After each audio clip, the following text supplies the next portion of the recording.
Hey there. So if you love using Instagram to grow your business for all of the reasons that, you can do everything on Instagram. You can put regular posts, you can share stories. Now you can share reels, you can DM people. You can do everything on Instagram, but that's also what makes it overwhelming, isn't it? So if you've been looking for a super smart strategy for how to grow on Instagram, how to grow your followers, how to make more content, and how to make the content creation process simpler, quicker, easier, all the better things, then today's episode is for you. Let's jump in.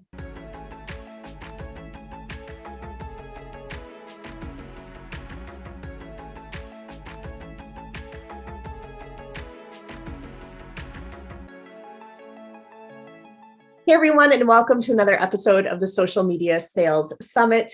Today, I'm here with Danielle Welch. She's the owner of Bridge Consulting and Design, which is a marketing and coaching company for small businesses and online entrepreneurs just like you.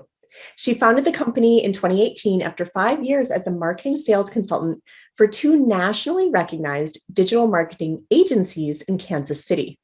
When starting Bridge, Danielle knew she wanted to educate and empower small businesses and online entrepreneurs to not only know how to turn their social media marketing and run it, but also the why behind it all, right? She's a proud female entrepreneur in the online space, and she's most proud of her roles as a wife and mom. We are so blessed to have her here with us today, and we're going to dig into all the details about using Instagram specifically for your business and the ins and outs of how to make the most of this platform and how to shortcut your learning curve. So welcome, Danielle. Hi, everyone. So glad to be here. Thank you, Adrienne. This is so exciting. Can't wait to dive in. So much to talk about with Instagram. It's going to be fun. Absolutely. And every platform is so unique and different. And as we've gone through all of these interviews and trainings, I'm starting to even the differences I knew, there's more than what I even was aware of. And so I'm just eating this up. Yeah. Fascinating. So before we jump into the Instagram specific content, some of the audience may not have met you yet. So could you tell us just a little bit about you and your entrepreneurial journey and what brought you into the realm of Instagram? Yeah. So like you mentioned with my intro, I got my start in the industry. It's been 7 years now. So in 2014 is when I stepped into the marketing and advertising world. I worked for 2 agencies, nationally recognized. I was on the front line of their marketing consultant team. So fancy term for call center rep, honestly. I would field inbound calls, or we did a lot of outbound calls to small businesses that had been advertising in their local phone books. And my job was to educate and transition them to more digital stuff. Because if you can think about it, in just the last decade, there's still businesses who aren't online. Is that not shocking? Just to think about it. But also think about how many entrepreneurs, even in this audience, were maybe part online, part offline, and then COVID kind of forced it to go online. So much. Yeah. It's crazy. So it's so much to talk about there. So in 2014, the company that I was working for, so I don't know if just to take you guys back in social media history, but Facebook really started to embrace business pages around 2011, 2012. That's when they started also doing ads. And, you could actually have a Facebook business page and it would show up everywhere. That was kind of the hook, and they got people in that way. It's way different now. But so I had to educate these local small businesses. And when I say local small, I'm talking towns of 100,000 people or less, usually less. I got my, I guess you could say, I cut my teeth in the industry doing that, and fell in love with those types of business owners. I grew up in a family of entrepreneurs, so kind of your hometown hero business owners where my heart was at.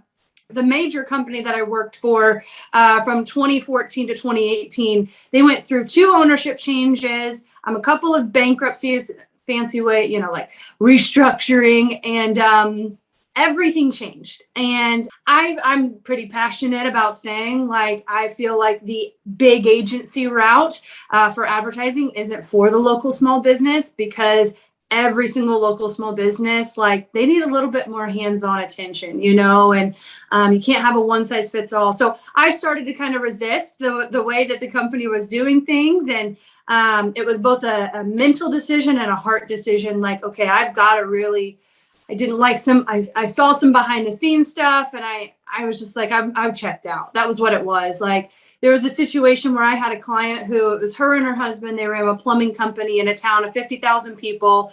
They'd had the company for 30 some years. She ran the office. He was the tech, and he passed away suddenly. And the company I worked for would not cancel their 12-month contract until she would prove that he had passed away with a death certificate. And if you've ever experienced that, that takes months. And it was like traumatic for me. And I'm 3 years into this job. And I was like, that sealed the deal for me on, they're just a number. And it was like only it didn't align with your morals and values and ethics. And you knew it was time. Done. It was a done deal for me. It was a $99 a month program that they weren't willing to cancel. And this was a multi-billion-dollar agency. So I was like, okay. So it was about 7 months went by.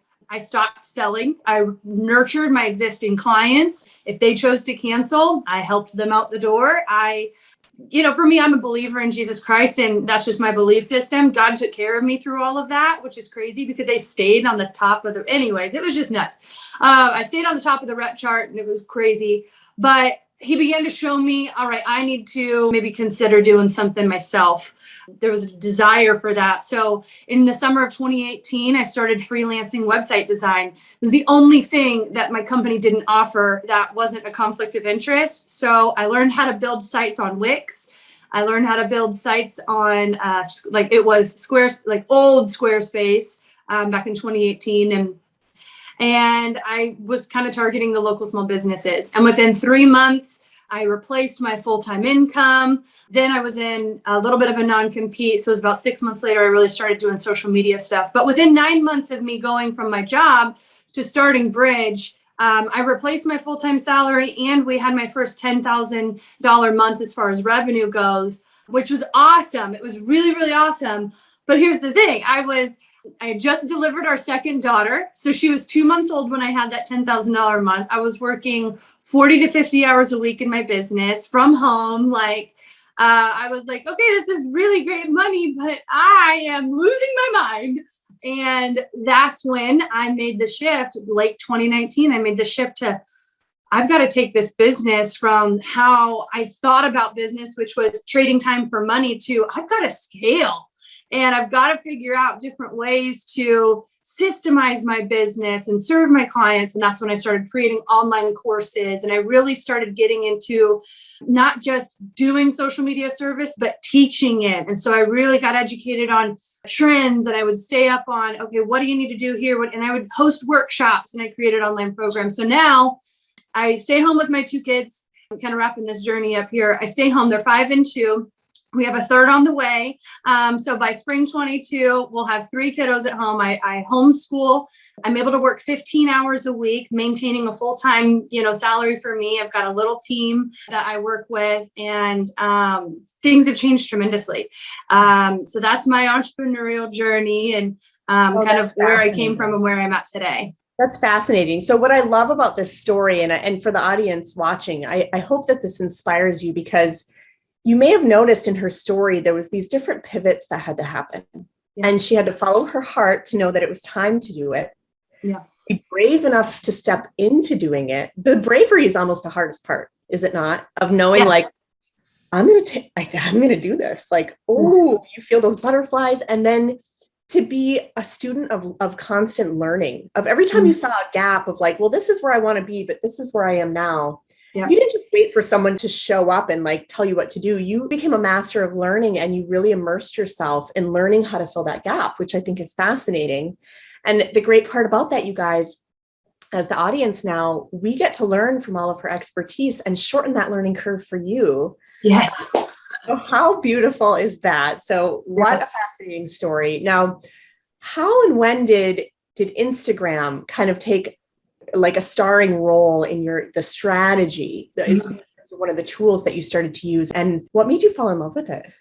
Okay. So for me, it really started to take the spotlight in a lot of what I was teaching and a lot of what I was creating for my clients. So there's two sides of my business. There's the service side, and then there's the coaching side or the consulting side. And it was 2020 where I recognized I'd been teaching Instagram strategies and things like that to local small businesses. Facebook has always kind of been the leader for your local small businesses because the features that they have for business pages, people can search by recommendation, you can keyword search in Facebook. If you're looking for a local plumber or a dentist or something, you could see reviews.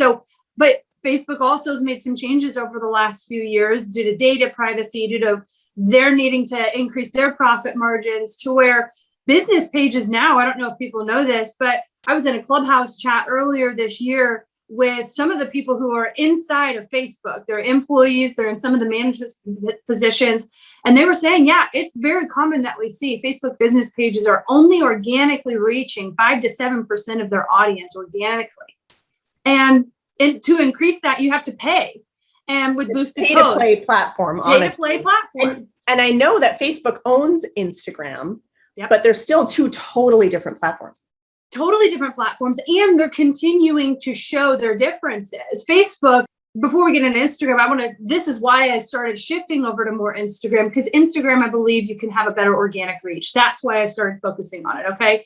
A lot of the clients I worked with, ads aren't exactly in their budget. Their money was limited. And so I had to find, okay, if Facebook isn't the organic platform for them anymore, what is? And it was Instagram. So, but here's the thing. 2020, I think it was the Super Bowl of 2020, before the world went crazy, Facebook ran an ad during the Super Bowl promoting Facebook groups and Facebook community. You can go find it on YouTube. And it would say a group for everybody, a group for people who want to walk their dogs in, I don't know. And then it would have like these interesting, very eclectic like group ideas. And it's like a community for everybody. And why would Facebook pay for a Super Bowl ad, which we know costs millions to promote groups and community, if that wasn't, it was a flagship signal of this is the direction we're going. And what have we seen them do? They've moved the Facebook group icon into the bottom of your app. There's a whole new notification setting group for just community groups. They're wanting to promote more community, less about business pages. I think the future of Facebook community groups is you're going to have to pay for memberships. That's just my opinion. I think that's the direction that they're going to go. Think about it. What did they do? What did they do with Facebook when it was free for businesses and now you have to pay to play, right? So there's been some change. So all of that to say, at the beginning of 2020, and then obviously when the world changed, everything became more about, okay, we can't reach people in person as much anymore, especially as local small businesses. How can we show up for them? And it was all about video. It was video. And this was around the time that Instagram was really trying to compete with TikTok. So Reels really started taking precedent. Just a few months ago, you guys, Instagram announced that they are now a video sharing platform, not a picture sharing platform. So they've recategorized themselves.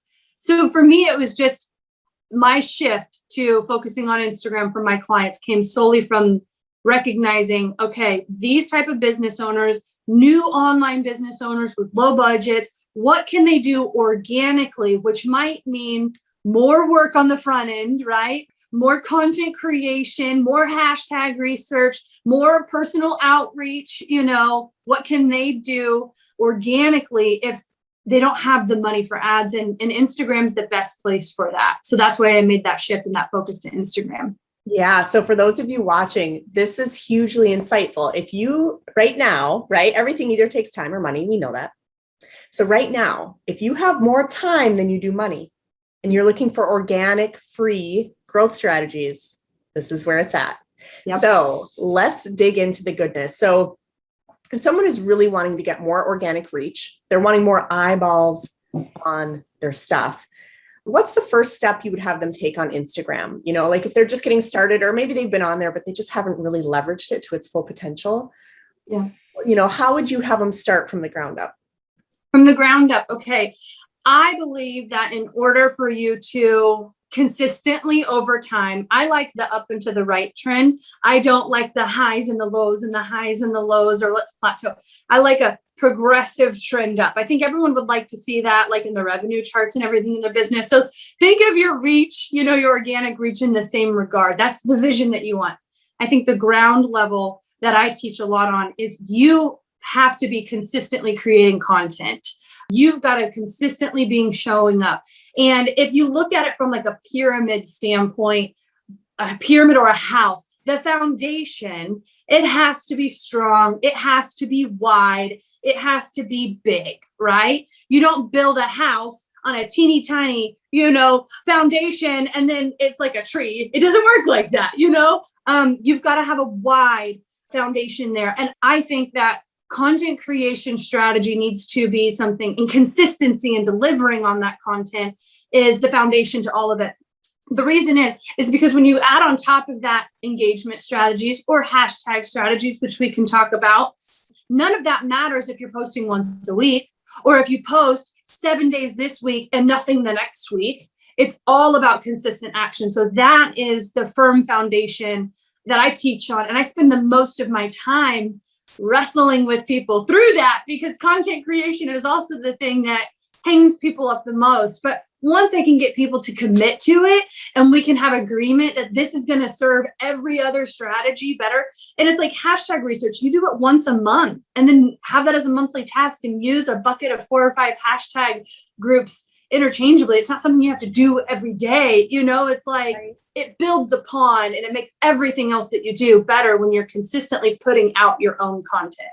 Oh, absolutely. I couldn't agree more. And it's whether consistency is what you've been struggling with, or another thing that I hear a lot, both within, my own communities that I talk to, and out in the broader world, is people saying, I don't know what to say or how to say it. Yep. Right. Yep. And so what advice would you have for them when it comes to creating that foundation of coming up with a solid content strategy for the person who doesn't know what to say or how to say it? What would be your advice to them? Okay, so I've been asked this question before, and I feel like people don't like my answer because it's not the easy answer. Because wouldn't it be so wonderful if I could just give you this formula? And people do. There's people out there in our industry who are like, this is the step-by-step formula. I mean, I have right here, Social Media Success for Every Brand, the new book by Claire Ortiz, which was forwarded by Donald Miller, okay, which is a 5-step program essentially to turning your post into profit. So there's strategies out there, right, of like what your content should say. Here's the thing. That's important to have the structure, but here's what I always talk about with this answer. First of all, you have to be confident in who you are as a business and what you are serving your audience and your clients with.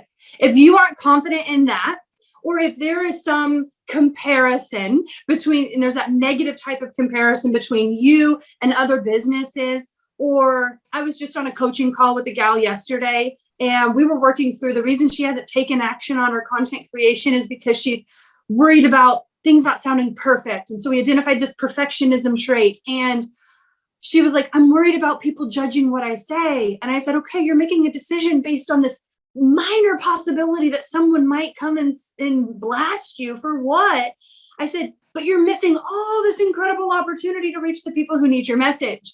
And so what you say or how you say it, right? Which is the question we always, you first and foremost, you've got to be confident in who you are. And you should be. You showed up to this summit to invest into yourself. You're learning so much here from me and other speakers, and you have access to so many resources. If you have a coach, which I encourage as an online business owner, you need a coach. That's one of the things that keeps me sane, and also keeps me from rambling, which I do a lot. But you need to have that coach so you can go to them and tell them your insecurities, your worries, so that they can flip the script on that and actually tell you who you are and pull out the greatness in you. If you don't have that confidence in you, you're going to fake it till you make it. And then that's just going to be shallow and your audience isn't going to be able to connect as well. So that's my first thing with that. Like, what do you say and how do you say it? Well, it's got to come from a place of confidence and authenticity, right? I know that's not the answer everyone wants. They want the keys to like, what do I say? And it's like, well, first of all,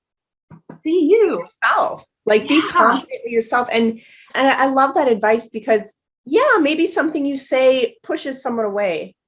But if it's pushing them away, they're not your ideal person.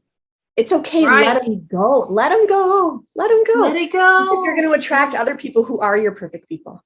That's right. Yeah. Right. And what do we want? Do we want quantity or do we want quality? For me personally, I would rather have high quality. We talked about this a little bit earlier. I have a Facebook group that is high quality. It may not have tens of thousands of people, but it's high quality, high engagement. I know they're my people. They know I'm their person. And I would rather have that than thousands of people who may or may not even know who I am. Right. Or even For care. me, right. Because with quality, then you can gain quantity. Right. So, yeah. Wonderful. Yeah, that's super helpful. So what's the next step? Because what I love about Instagram is what I hate about Instagram. Okay. So, let me just kind of put this out there.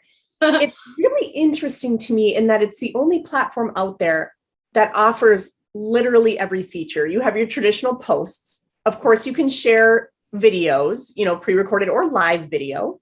Yep. You can share Instagram TV, right? It has stories, and now it has reels. I mean, it kind of has everything all in one platform, which no other platform has all of those things in one place. So it's nice because they offer all this variety, but it can also be overwhelming because it's like, where should we be spending our time? Yeah. Okay. So first of all, I think it's important for you to know who your audience is or who your ideal client is. There are statistics, there's data out there you can find. Even if you just critically think about users and age groups and demographics, certain demographics like certain types of content over others, right? But here's something from a content creation standpoint. I love to teach this strategy of taking a pillar piece of content and breaking it down into micro pieces of content. This is like Gary V 101. I think he's the first person I learned it from. And I love it because you can take a 10-minute Instagram live video. Here's the strategy. I'm going to break it down for you guys because this will allow you to create a piece of content for all of the different features. And it doesn't have to be a huge time suck. Go live on your Instagram, 10, 15 minutes on your phone. Doesn't have to be a huge production. I do a lot of my Instagram lives just walking around my house or in my office or wherever I'm at. If I'm hit with a moment of inspiration, I'm just going to get on and roll. That's how I've become. But 10, 15 minutes, right? Instagram live. Roll on your topic. When you're done, it's going to say, do you want to download this video or do you want to push it to IGTV? You could do both. I download it because I know I'm going to take that video and I'm going to go share it in my Facebook group. Boom. So pillar piece of content is my live video, or it could have been something I pre-recorded. Okay. But live video, pillar piece of content.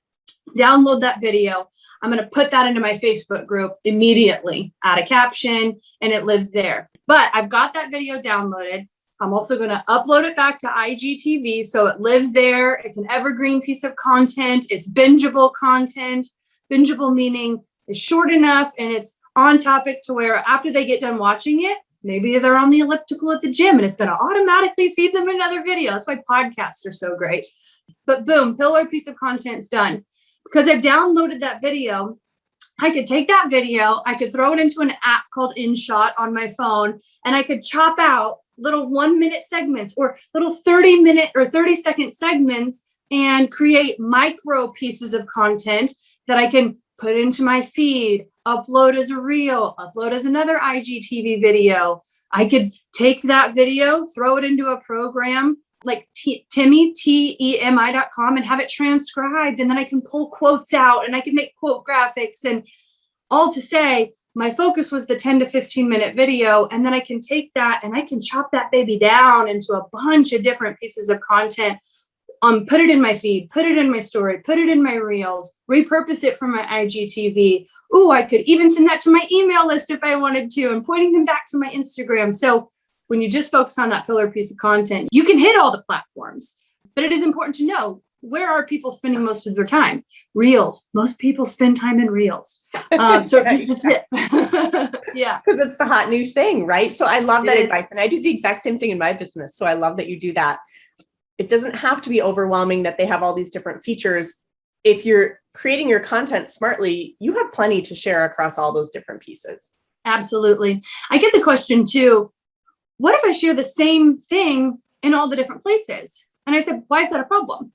I said, Someone said recently, well, I want to share a quote into my reels with some background music, but I also want to share the quote and a static image into my feed. And I said, then put it to the reels, just don't force it to go to your feed. So then you don't have it side by side, same thing back to back. I mean, you have options to play around with. I think more content in more of the spaces is better than not.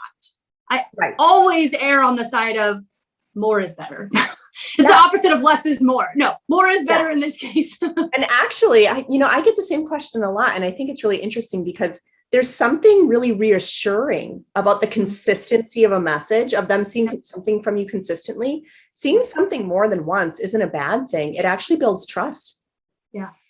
Yeah. Because they're 100%. Like, oh, this person's super consistent. They stand for what they stand for. Yeah. Like, they're not, in left field over here one day and then totally in a different ballpark the next day. Right. Like, right. Yeah. So consistency isn't bad. No. Yeah. It's key. I think consistency is the key to your success in all areas of your business, not just social media. If we don't show up I have a weekly coaching call with my coach. If I don't show up for that, I'm not consistent with that, I'm missing something. Or if I don't show up for my clients, or if I'm not posting on a regular basis, or if I'm not email blasting on a regular, like consistency in the gym, right? Like, is it easier to go to the gym and work out when you've been going every day or every other day, or you go once a month and you try to lift the same amount as last month, or try to run the same as last month, you've done nothing in between? No, it hurts really bad if you let time go in between. So consistency is what's going to give you the predictability of your progression in your company. So consistency in all areas is key. Yeah. So now we have a solid content strategy. Yep. We know how to show up across all the different facets of Instagram if we choose to, or whichever ones we choose to show up on. Yep. What's the key then to growing your followers and getting actual leads and sales from them? Instagram has hashtags, which is one of the best ways for your content to be seen organically in front of people that are not already following you. There's a lot of debate around hashtags and what you should be doing and what you shouldn't be doing with hashtags. Here's the thing, as long as they're available, use them, okay? Instagram has 30 that you can use all 30. But you have to be very strategic with those. So I'm going to primarily focus on hashtags because that's how you get your content to reach people organically. But I'm also going to talk about how you can use hashtags to find your ideal clients so you can do some engagement activities, which is going to be more lead based. So with hashtags, using all 30, you want to try and find hashtags that are being used anywhere between 10,000 and 500,000 uses on Instagram. And how you find this is you open up the Instagram app on your phone. If you're watching on your computer and you've got your phone, do this with us, class participation. But open up your Instagram app, go to the magnifying button, which is your Discover tab, type in hashtag online business coach for women. I don't know. It's just what came to my head. I used that hashtag in a blog recently, actually, about this. But type that in. It's going to tell you a number. It's probably like 480K at this point. That's a good hashtag amount. That number, 480K, tells you how many times that hashtag has been used on Instagram. The reason you don't want to go over 500,000 is because your content, you'll see on that Discover page where you're looking at the hashtags, it'll say top post and recent post. If you click on the recent post, typically anything 500,000, million, 2 million uses, that recent tab, you're going to see a piece of content is dropping every single second with that hashtag. But that 10,000 to 500,000 range, it could be minutes, it could be days before there's another post. So your content just has a longer shelf life on that hashtag, which is key. Okay. And I love that. I've heard a lot of people talk about being conscious about the size of your hashtags, but I never heard anyone until now break it down and explain that it's the size of the hashtag impacts the shelf life of your content. Yes. Yeah. Yes, absolutely. Because if it lives there longer, it has a longer opportunity for if someone's searching specifically for that hashtag to see your content. You know, you can follow hashtags actually. I follow hashtag entrepreneur mindset because there's always like really good like entrepreneurial quotes and like shareable content. So it shows up in my newsfeed organically. But yeah, it's very important to the shelf life, because every bit of content that you put out, especially on Instagram, because the way that our Instagram profiles are set up with our feeds, when someone comes to our profile, it's evergreen. This content's so much more evergreen than content on Facebook, because your Facebook business page, if someone wants to see a post you made 10 posts ago, I mean, they got to scroll and scroll. But on Instagram, it's right there in your feed. That's why sometimes you see a new follower will like your most recent post, and then they like all of your posts past that for like the next 10 posts. It's bingeable, organic, evergreen content. So strategy with hashtags. Really nice. It makes so much more people in a very small space. Small space. Instagram, they know what they're doing. I just feel like they just know what they're doing. But so that's the strategy for, hashtags that range 10K to 500K. The other thing is just make sure your hashtags are relevant to your business, the topic that you've written about, your ideal client. I could use it as an example here. Adrienne, you have this beautiful background, right? And you've got flowers and you've got a bookshelf. If she was to take a picture and make that her picture on her Instagram post and use hashtag bookshelf, hashtag flowers, just because it's in the picture, that's not relevant, right? But people do that. Like, people will hashtag irrelevant hashtags to their post because they're trying to cross-reference. Just so you know, Instagram does not like that. If it is irrelevant, they have a way of seeing, like, you can get hashtags banned because misuse of them. It's very much like Pinterest now. I don't know if anyone's a Pinterest user, but if you click on a pin and you expect to go to a website that's going to show you this awesome chili recipe, but it takes you to some ad for some cleaning product, that pin will get banned.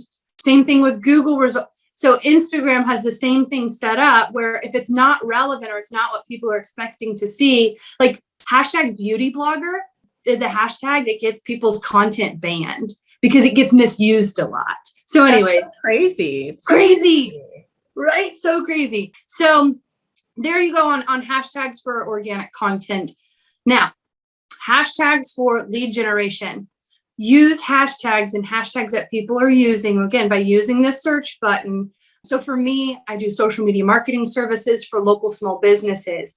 I love to use the hashtag support local business or specific cities. I'll say hashtag small business Olathe, which is the city I live in, or hashtag support Kansas City small business. And I can find businesses that are using that hashtag. And now I can follow them and I can start to engage with their content, meaning I'm going to go like their post. I'm going to provide meaningful feedback on their posts, not just like a heart emoji, love this, like I'm actually going to engage with their content.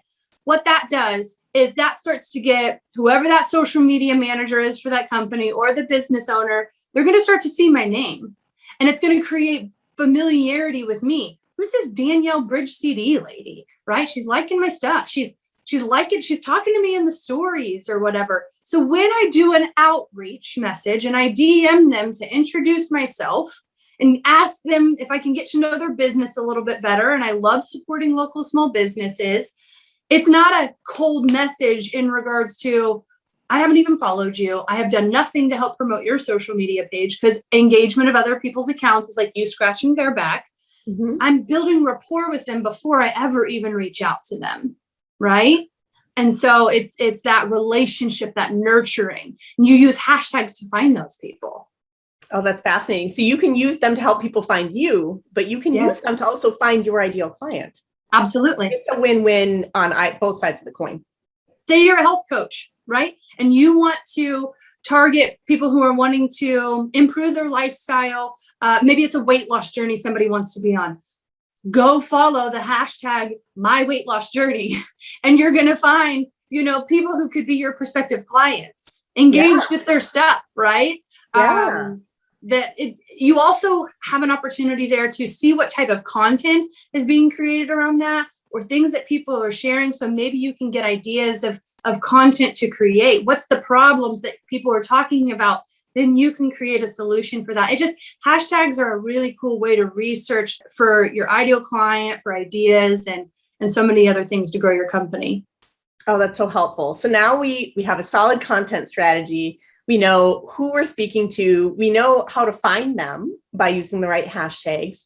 We know how to show up in all the different places across Instagram if we choose because of that smart content strategy. And we know how to use hashtags to help them find us so that as we start interacting with them and showing that we care, they start to see our name over and over and over. So by the time a message gets sent, they're actually going to read it. Yeah. Magic. I love it. Yeah. I love it. Super simple, you guys. And it's a super simple daily method of operations you can go through what Danielle took us through today. So how helpful is that? Now, I understand you have even more help for us. You have a free gift for the audience. Can you tell us a little bit about it?